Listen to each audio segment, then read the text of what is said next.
Olá!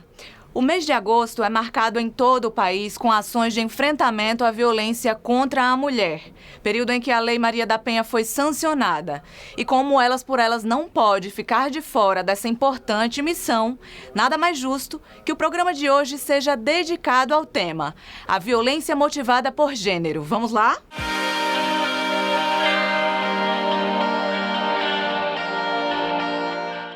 No início, um relacionamento comum, gestos de carinho e afeto. Depois, os ciúmes e o sentimento de posse surgem.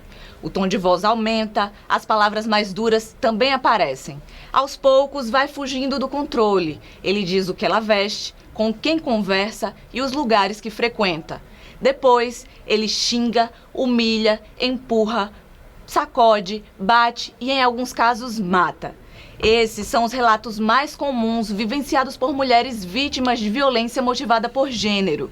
Aqui em Alagoas, somente em uma semana, 3 mulheres foram assassinadas tendo seus próprios companheiros como principais suspeitos. Os casos aconteceram em julho e impulsionaram as mobilizações do Agosto Lilás, período marcado pelo enfrentamento à violência contra a mulher, tema do Elas por Elas de hoje. E para nos ajudar a entender um pouco mais sobre esse universo, a gente recebe aqui no estúdio a professora da UFAL e pesquisadora Elaine Pimentel e a presidente da Comissão da Mulher Segura, a tenente-coronel dos Bombeiros Militar, Camila Paiva. Sejam muito bem-vindas ao nosso programa, sejam acolhidas aqui no estúdio, na TV Cidadã. Eu queria começar perguntando para a professora e pesquisadora para nos situar aí nesse universo, qual é o panorama que a gente encontra aqui em Alagoas, no nosso estado, em relação a esse assunto de violência contra a mulher?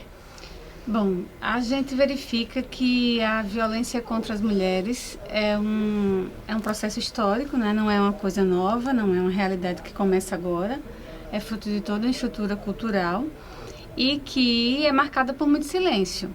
Então, eu costumo dizer que todos os dados ainda guardam subnotificações, né? Porque existem mulheres que vivem violência doméstica anos, décadas e não percebem que estão em violência porque naturalizam aquele relacionamento abusivo, e outras até percebem, mas não têm coragem de buscar ajuda, não encontram esse acolhimento, né?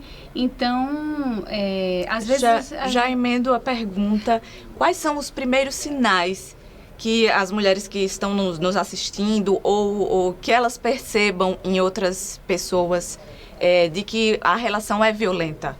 O que a gente pode pontuar? Não, a gente tem que ficar atento e alerta porque essa relação é violenta, eu tenho que me afastar. Quais são esses sinais? Bom, todo relacionamento que gera um desconforto, né, em que a pessoa está em casa, mas não se sente em casa, não se sente acolhida, não se sente à vontade, procura as palavras para falar, tem medo de tudo, né, assim, e vive ali uma atmosfera de tensão, isso já dá sinais de que algo está ali desequilibrado, né? Até porque, assim, a nossa legislação prevê 5 formas de violência doméstica contra mulheres. Então, a maior parte das pessoas pensa que a violência é somente a violência física, que deixa marcas, que tira sangue, ou a violência sexual. Mas tem a violência psicológica, que é fundamental, né? E que deixa marcas muito graves, porque é o adoecimento emocional, que depois vai aparecer numa gastrite, vai aparecer numa enxaqueca, vai aparecer até num quadro depressivo mais grave, e que às vezes a mulher não percebe que é aquele relacionamento tóxico, abusivo, que gera esse tipo de situação. Então, é por isso que é preciso romper o silêncio e falar muito sobre isso, né? Falar sobre as formas de violência, que além da física e da sexual, tem a psicológica, tem a moral, tem a patrimonial, e que as mulheres comecem a se perceber. O que é que marca o meu relacionamento? Será que isso é violência? E quando há uma estrutura de acolhimento, é muito importante que isso seja também dialogado com essa mulher, para que ela passe por um processo de amadurecimento do tema e encorajamento para a busca de providências. Às vezes até uma conversa com alguém, uma amiga, a gente termina percebendo, né, e identificando mesmo que existe ali uma relação de abuso. Qual a dificuldade que a senhora percebe que as mulheres, na hora de tomar a iniciativa de denunciar, o que elas sentem? Por que a gente tem essa subnotificação? São várias situações, né? A gente tem aí fatores múltiplos. Então, o medo, porque as ameaças existem, né? Então, ela tem medo de buscar ajuda, de até partilhar essa realidade com alguém da família, ou mesmo ir a um setor público, né? Uma delegacia, fazer um BO e etc. Então, o medo é um fator importante. A dependência financeira é outro fator que a gente não pode negar, porque se é uma família, tem filhos, então ele é o provedor da casa, como as crianças vão ficar e ela própria, né? E, às vezes, a dependência emocional, porque há, em muitos casos, a expectativa de que esse companheiro mude de comportamento. Sim. Não, mas ele é uma boa pessoa, porque há 20 anos atrás ele me tratava assim, agora ele está diferente, mas eu tenho esperança que ele volte a ser o que ele era. E isso é uma grande ilusão, né? Então, são esses fatores. E também a gente tem que pensar nos fatores da própria estrutura do Estado, né? Que eu acho que a Tenente Coronel Camila vai também poder falar sobre isso. Eu quero ressaltar o prazer de estar do seu lado, viu? Tenho uma admiração imensa e um carinho muito grande. É recíproca, vocês sabem. E é muito bom porque ela vai, né, falar como uma representação do Estado. Mas a gente tem iniciativas, espaços de acolhimento do município, do Estado, e que precisa ali se articular como uma rede. E às vezes as mulheres em situação de violência mal sabem para onde recorrer. E tem um detalhe importante que é o seguinte: em Maceió nós temos vários equipamentos de acolhimento de mulheres, sim, mas é interior. Um pouco em Arapiraca, porque tem uma patrulha da Marinha da Penha, delegacia especializada, mas os municípios do interior, sobretudo os mais longínquos, eles deixam ali uma margem, né, aberta, né, para que essas mulheres não sabem a quem recorrer. Imagine ainda as mulheres rurais, que vivem na zona rural e etc. Então, essa subnotificação se deve a fatores dessa natureza. Certo. Agora eu passo a palavra para Camila. Tenente, à frente do Mulher Segura, né, eu queria que você passasse, primeiro, mulher num cargo de chefia, e assim, a gente veio abordando aí a violência contra a mulher dentro das casas, no ambiente doméstico, mas também existe dentro do trabalho. A gente presenciou um vídeo que viralizou e que ganhou muito destaque na mídia, da procuradora que foi agredida, que foi terrível, sangrento, um vídeo chocante, realmente. E aí eu queria sua percepção, o que a gente pode observar da violência no trabalho, essa hierarquia onde muitos homens não aceitam receber ordem de mulheres e não aceitam a posição de destaque de mulheres e só pelo fato de ser mulher realizam aquela violência. Eu queria passar a palavra para você. Primeiro, eu queria agradecer, né, pelo convite. Foi uma surpresa maravilhosa encontrar aqui, que é uma inspiração, uma referência para a gente, é a professora Elaine. E dizer que a nossa sociedade, como foi bem dito pela professora, né, ela foi formada, a gente construiu uma sociedade com uma base violenta, porque quando a gente entende que o machismo estrutural, né, a cultura machista e o sistema patriarcal, como é que ele forma, em que o homem ele está sempre na posição de poder, eles têm sempre uma visão de subordinação da mulher, de subserviência, né? Eu costumo até falar que termina ficando no inconsciente coletivo. Toda essa ideia até desde quando a gente é pequenininho, quando a gente é criança, desde pequena, a maioria da nossa população no Brasil é cristã. E aí até quando a gente começa a ver dentro de casa, dentro da igreja, né?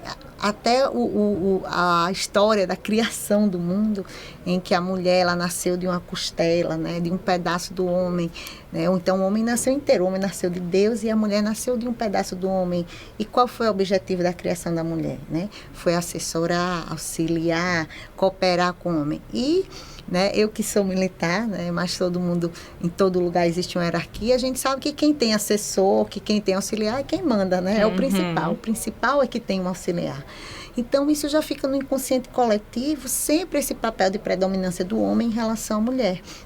Então, no ambiente de trabalho, ele é apenas um reflexo da sociedade. Então, se dentro de casa, o homem, então, a gente sempre ouviu, né? O homem é a cabeça da família, o homem é a cabeça da igreja. Não estou questionando a fé de ninguém, eu estou questionando interpretações que foram dadas ao longo da história que fortalecem esse status quo do homem de dominância em relação à mulher. Às vezes até piadas, falas da gente no dia a dia, e às vezes né? a gente nem percebe, né? Geralmente, quando a gente traz esse tema, eu sempre pergunto, né? Quando você vai comprar um presente para uma menina, para uma sobrinha, para uma filha, né? De maneira geral, a gente compra, né? Panelinha, vassourinha, Exato. boneca para cuidar. Então, sempre mantendo a mulher naquela posição de cuidadora, ou do marido, ou dos filhos, ou da casa, né? Enquanto para os meninos a gente compra, né? Bola, avião, moto, o que seja. Então, a gente continua perpetuando uma cultura machista, né, de limitação da mulher. E aí a gente vai criando, até quando você vê um grupo de criança, de menino, e fala, a mulherzinha, ela é uma menininha. Então, você ensina a criança, desde pequena, que ser mulher é algo ruim, é algo pejorativo, é algo menor do que ser homem. Até a homofobia surge disso, né? Porque até se você pensar numa relação homossexual entre mulheres, muitas vezes até homens, aquilo para eles é o mínimo, homens até se excitam com aquilo, né? Mas quando você vê o homem deixar sua posição de masculinidade para querer ter o papel de mulher, de ser o passivo, isso é inadmissível. Então, é esse sistema patriarcal, é essa cultura machista que muitas vezes ela é reproduzida, né?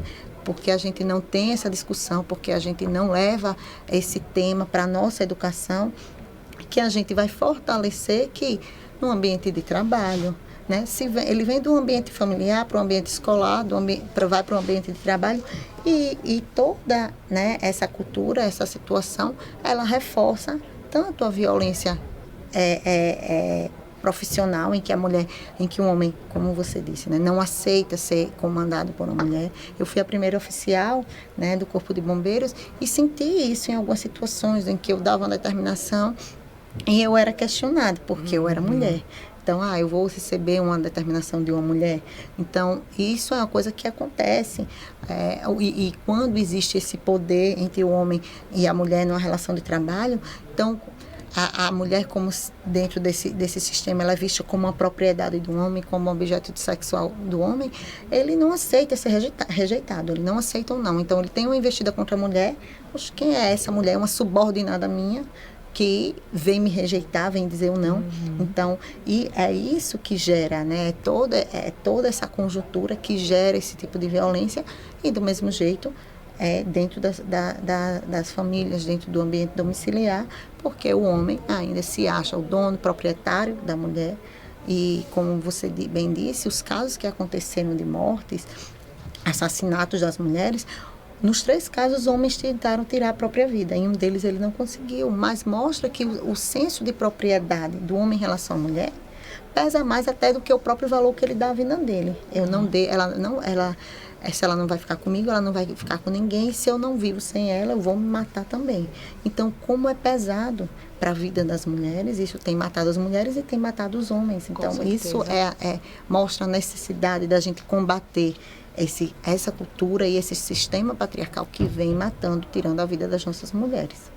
Por isso é importante a gente ocupar esses espaços e discutir o tema, né? Apesar de ser um tema forte e doloroso.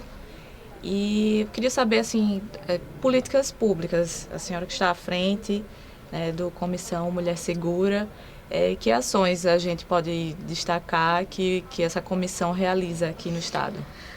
Exatamente. A Comissão Mulher Segura, ela é responsável por desenvolvimento de políticas de segurança pública na prevenção e combate à violência contra a mulher, justamente na integração dos órgãos de segurança pública, porque os órgãos de segurança pública eles estão diretamente ligados a esse enfrentamento, né? Aqui em Alagoas, o Corpo de Bombeiros, a Polícia Civil, a Polícia Militar e a Perícia Oficial são os órgãos que integram a segurança pública. Todos eles têm uma participação, né, na rede de enfrentamento à violência contra a mulher. Então, primeiro de tudo, a comissão ela teve por objetivo criar protocolos de atendimento humanizado às mulheres em situação de violência. E estamos sendo o primeiro estado no Brasil a ter esses protocolos em nível de segurança pública, né? Nós pesquisamos junto ao Núcleo Pro Mulher, que é do Ministério da Justiça, quando iniciamos a comissão, e vimos que vários estados eles têm protocolos de alguns órgãos, né? Mas na prática, esse protocolo assim, ele funciona? O protocolo ele vai padronizar um atendimento à mulher de forma humanizada e profissional. Então, vamos dar um exemplo. Um corpo de bombeiros, ele atende uma mulher, ele vai atender uma mulher que sofreu um atropelamento. Então, a mulher ali está toda machucada, ele vai atender aquela mulher. A forma que ele for atender uma mulher que está toda machucada porque foi espancada por um marido é de uma forma diferente do que ele atendeu aquela mulher que está machucada porque foi atropelada.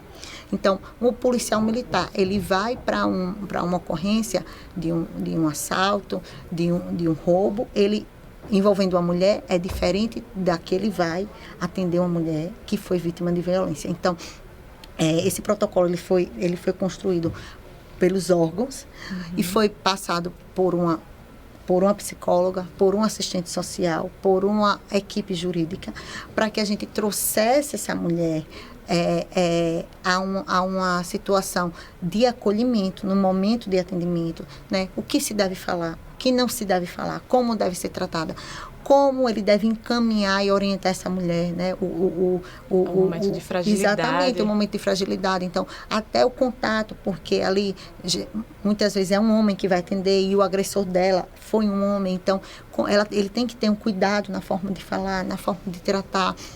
Então, esse protocolo foi criado justamente porque todos nós somos criados nesse ambiente machista, nessa cultura, e os agentes de segurança pública, eu, você, todos nós, ainda trazemos esses requisitos. Então, é preciso que quando um agente ele for tratar essa mulher, ele deixe ali de lado, né, toda essa carga cultural que ele foi construído ao longo da vida dele e trabalhe ali de forma humanizada e profissional com aquela mulher, para que aquela mulher não seja revitimizada, para que aquela mulher se sinta acolhida e seja encaminhada para a rede da forma como deve ser. Então, o objetivo do protocolo é esse, né? Que tem essa padronização do atendimento, essa humanização e esse acolhimento que a mulher que está já tão fragilizada, ela precisa para que isso a encoraje a seguir em frente, né? Que é a fortaleza certeza. E não o contrário, fazer com que ela se sinta pior do que ela já está. Vamos dar uma pausa agora aqui no estúdio e vamos acompanhar a nossa repórter querida e maravilhosa, Júlia Marques. Ela que foi acompanhar as ações da Casa da Mulher Alagoana, Nise da Silveira. Ela conversou com a coordenadora do espaço, Érica Lima. Acompanhe, rodou. Uma rede de apoio e acolhimento foi instalada em Alagoas em 2021 e essa instituição merece toda a divulgação possível para que as mulheres alagoanas vítimas de violência doméstica se sintam seguras e saibam que podem ter o apoio necessário nesse momento tão difícil. E é por isso que o Elas por Elas de hoje está aqui na Casa da Mulher Alagoana, Nise da Silveira. Eu estou aqui com a Érica Lima, que é coordenadora. Érica, primeiramente explica um pouquinho para a gente como é que funciona a instituição. A casa foi pensada, né, para a mulher que sofre violência doméstica. Então, aqui na casa nós temos toda uma rede de apoio, contamos com o atendimento psicossocial, contamos com o núcleo da Polícia Civil, contamos com um alojamento para as mulheres que estão em iminência de sofrimento, e nós também contamos com defensoria, juizado, Ministério Público, então tudo aqui nesse espaço para que a mulher não precise estar indo de órgão em órgão. Então, tudo que ela precisar resolver, ela já resolve aqui mesmo na Casa da Mulher Alagoana. E é importante destacar que não é só violência física, né? Existem outros tipos de violência. Exatamente, né? A violência física é só um tipo de violência. Nós temos também a violência psicológica, que é onde normalmente se inicia tudo, né? Com a violência psicológica. Nós temos a violência patrimonial, sexual, a violência física, não é propriamente dita, que essa é que as mulheres mais percebem que estão sofrendo o tipo de violência, né? Porque é a que deixa marcas, mas a violência psicológica, que é a mais sutil, normalmente a mulher não percebe que ali ela já está sendo vítima de um abuso. E como é que acontece esse acolhimento? As mulheres chegam aqui, como é feito? Se elas precisam passar por algum tipo de instituição antes? Como é que funciona? Ela não precisa passar por nenhum tipo de instituição, ela pode se dirigir diretamente aqui à Casa da Mulher, que fica aqui na Praça Sinimbu, e aqui é feito todos os procedimentos com ela. Caso dê tempo dela sair de casa com um documento de identificação, ótimo, a gente vai usar esse documento de identificação na ficha cadastral dela. Caso não, a mulher tenha que sair de casa às pressas, ela pode chegar aqui sem nada e ela vai ser atendida do mesmo jeito. E estamos vivendo o Agosto Lilás, né? Esse mês de conscientização à violência contra a mulher, mas é importante destacar que é um trabalho feito o ano todo, né? Vocês costumam realizar ações durante o ano de conscientização? A gente frequenta escolas, a gente dá palestras, vai às comunidades nos interiores, né, para fazer essa conscientização, porque quanto mais cedo a mulher descobrir que está sendo vítima de violência, mais fácil fica dela romper esse ciclo, evitando chegar nos vários casos de feminicídio que nós temos visto, né? Então, se a mulher consegue perceber no início, que é a violência psicológica, que ali ela está num relacionamento abusivo e ela consegue romper ali, então mais protegida estará a sua vida e a vida de seus filhos. E vamos destacar os canais de atendimento, né? A gente aconselha que as mulheres que estiverem sofrendo violência física no momento urgente, ela ligar para a polícia militar, né? Então ela liga para o 190. Caso vizinhos vejam agressão também, vizinho tem que denunciar, familiar precisa denunciar também. Então a gente precisa salvar essa mulher de qualquer jeito. Nós também aqui na Casa da Mulher podemos ir buscar essa vítima em casa, caso ela precise. O telefone aqui da casa é o 2126-9650 e também tem o canal de denúncia que é o 180, né, que a mulher também pode fazer a denúncia pelo 180. Mas lembrando e reforçando, no momento da urgência, que a mulher esteja sofrendo agressão naquele momento, ela precisa da polícia militar ligar para o 190. E é isso, você, mulher alagoana, você sabe que tem uma rede de apoio muito grande. Não se cale, o silêncio não protege, então denuncie.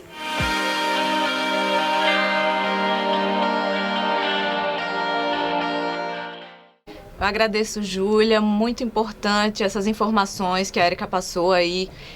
O serviço que acolhe é um serviço gratuito, então está aí disponível e espero que tenha chegado ao maior número de mulheres possível.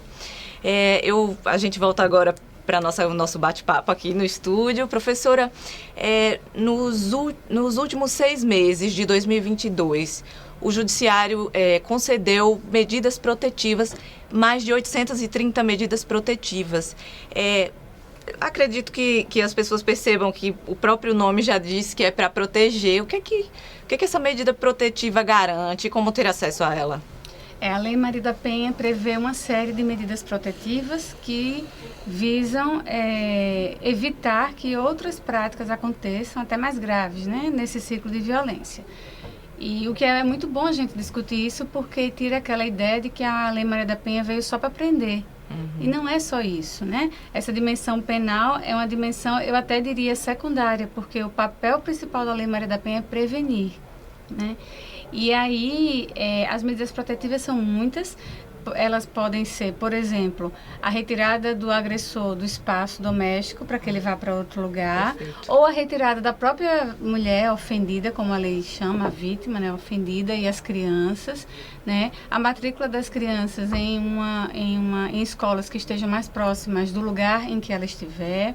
Se ele tiver porte de arma, por exemplo, como militares, né, operadores de segurança pública, profissionais de segurança pública como um todo, essa suspensão do porte, a retirada da arma, né, a inclusão em programas sociais, porque às vezes essas mulheres são muito pobres e são dependentes do agressor.